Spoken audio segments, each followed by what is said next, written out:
يا روحي على الجمال، الله الله. اديكوا سمعتوا القرمشة.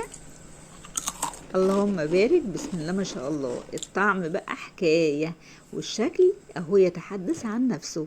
هنعمل النهاردة الباتون ساليه بأحلى طعم وأحلى شكل. تشكيلة جميلة جدا من الباتون ساليه. هنعملها بطريقة سهلة جدا، حتى لو كنت مبتدئة وما عملتوش قبل كده هتعمليه النهاردة باحترافية. بس هقولك على أهم التكات اللي تخليه ناجح معاكي من أول مرة. يلا بينا نبتدي الوصفة بتاعتنا عشان ما اطولش عليكم. أولا معايا هنا نص كيلو من الدقيق، دي جميع المخبوزات نخلته قبل التصوير علشان ما اطولش عليكم. النخل مهم جدا في المخبوزات يا جماعه. حطيت للدقيق معلقتين صغيرين من معالق الشاي العاديه، معلقتين من الخميره، ونزلت عليهم بمعلقه من السكر، وبعد كده حطيت ربع معلقه صغيره من الملح.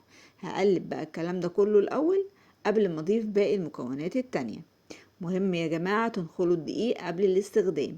عندي هنا معلقتين من الحليب البودرة، والحليب البودرة هنا اختياري بس علشان يعزز الطعم معايا ويخليه أحلى وأحلى، وكمان تكون البطونية كده غالية وغنية معاكي. معايا نص كوباية من الزيت، عليها معلقتين من السمنة، والسمنة هنا لتنعيم تخلي كده البطونايه كده او الباتون سليم مخرفش وناعم معايا جدا، والزيت طبعا بيقرمش الباتون. عندي هنا بقى المادة الدهنية دي لازم اغلف الدقيق بيها كويس جدا، يعني ما ينفعش الخطوة دي تعدي، ما ينفعش كله على بعضه. لازم ومهم تغلفي الدقيق بكل المادة الدهنية لحد ما تلاقيه تشبع بيها.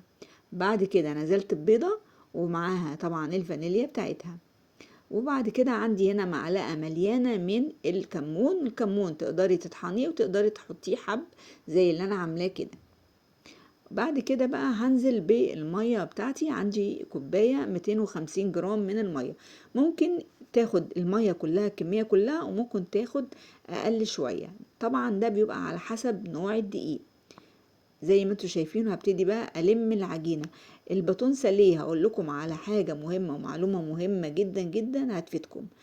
انت عايزه الباتون بتاعك يطلع ناعم وبنفس الوقت تحسيها خفيفه كده ومخرفشه معاكي، يبقى في الحالة دي مش هتعجني يعني عايزة اقولك بسيط، يعني دقيقة دقيقتين بالكتير. المهم ان انت هتلمي العجينة بدون عجن يا جماعة. لو انتوا عايزينه ناعم ومخرفش، لو انتوا عايزينه ناشف شوية وفي قرمشة او تقيل شوية زي بتاع المخابز، يبقى في الحالة دي هتعجنوه مدة لا تقل عن 5 دقايق.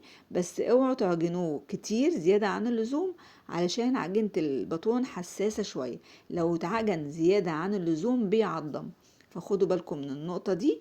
احنا عايزينه يبقى خفيف ومخرفش وناعم وفي نفس الوقت بيقرش معانا وطعمه حلو. فاللي انا عملته النهاردة هيطلع لك الباتون بتاعك خطير بجد، بمعنى كلمة خطير.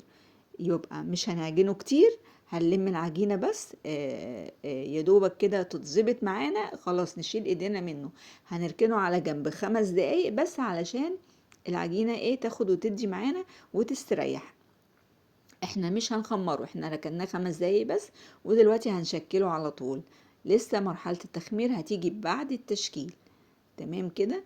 بصوا عشان سيبناه 5 دقايق بس، بسم الله ما شاء الله العجينة بتمط معانا وسهلة جدا، وجاية معانا مستريحة على الآخر. هناخد بقى جزء جزء كده وهنشكله بالطريقة اللي هوريها لكم دلوقتي.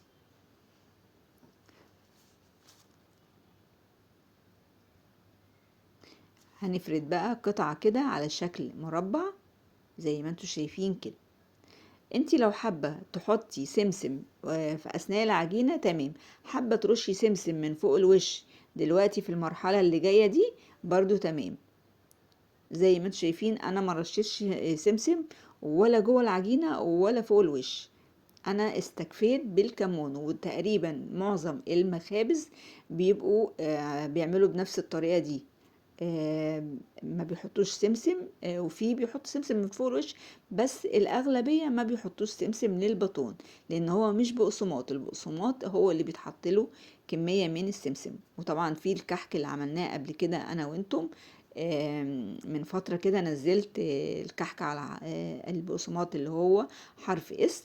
كان خطير ومخرفش برضو ولذيذ جدا. وكان طبعا اساسه السمسم، يعني بيتحط له سمسم بكمية كبيرة. انما الباتون ساليه مش شرط يتحط له سمسم. الباتون ساليه بيتعمل بالطريقه اللي انا قلت لكم عليها دي، وكمان طريقتي انا مميزه وحلوه جدا بجد يا جماعه. اللي هيعمل بالطريقه دي هياخد هياكل احلى باتون ساليه ممكن تتخيلوا. انا حاولت اشكل او اخلي المقاس بالتقريب قد بعضه، وابتدي بقى اشكل باقي العجينة بنفس الطريقة كده. طبعا ممكن تبرميه، يعني ممكن تاخدي قطعة صغيرة وتبرميها على الترابيزة عندك، تمام، تتبرم زي ما انا ببرم كده.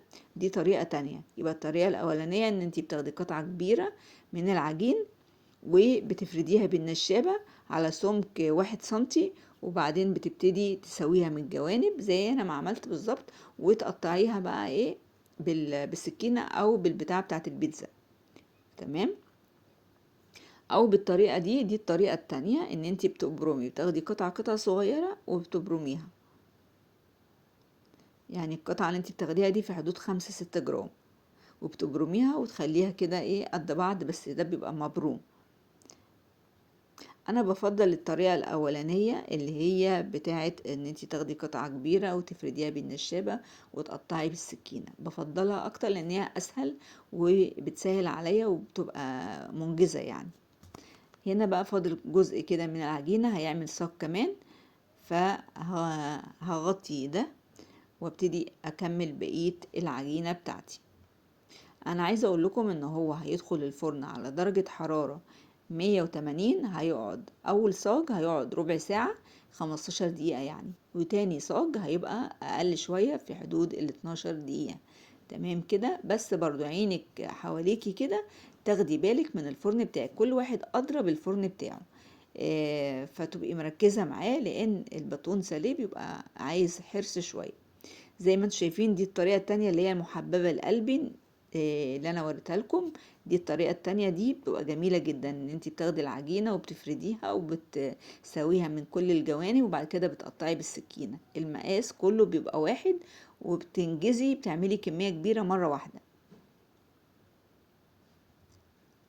الباقي الكمية عملت لي صاجين، يعني انا طلعت بسم الله ما شاء الله اللهم بارك 5 صاجات المدورين. الصواني المدورة دي مش صواني، دي صاجات برضو، تمام كده.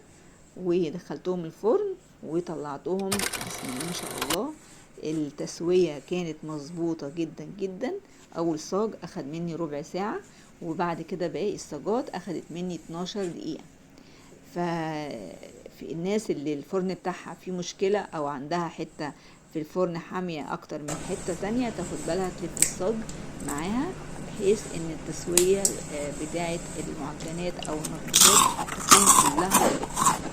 عايزة اقول لكم قرمشة مفيش بعد كده، خرفشة مفيش بعد كده. الباتون ساليه لو مش عايزاه قافش معاكي ناشف شوية ما تلاقيهوش كتير. الباتون ساليه عايز حكمة وانتي بتتعاملي معاه. زي ما انتم شايفين المكونات سهلة والطريقة سهلة جدا، بس بتبقى عايزة شوية تركيز. طلع لي كمية كبيرة، النص كيلو بيعمل معاكي حوالي كده كيلو من الباتون ساليه. اللهم بارك. كمان الحجم بيفرق، يعني الباتون ساليه في المخابز بيبقى طويل قوي ورفيع جدا. انا عامله الحجم بتاع البطونيه السمك الحلو اللي انت تاكلي واحده ما تزهقيش. طعمه كمان يا جماعه حلو قوي. تكايه اللبن البودره حلوه قوي، بتعزز الطعم وبتخلي طعمه حلو قوي قوي قوي. اسيبكم على خير، كنت معاكم عزة سعيد.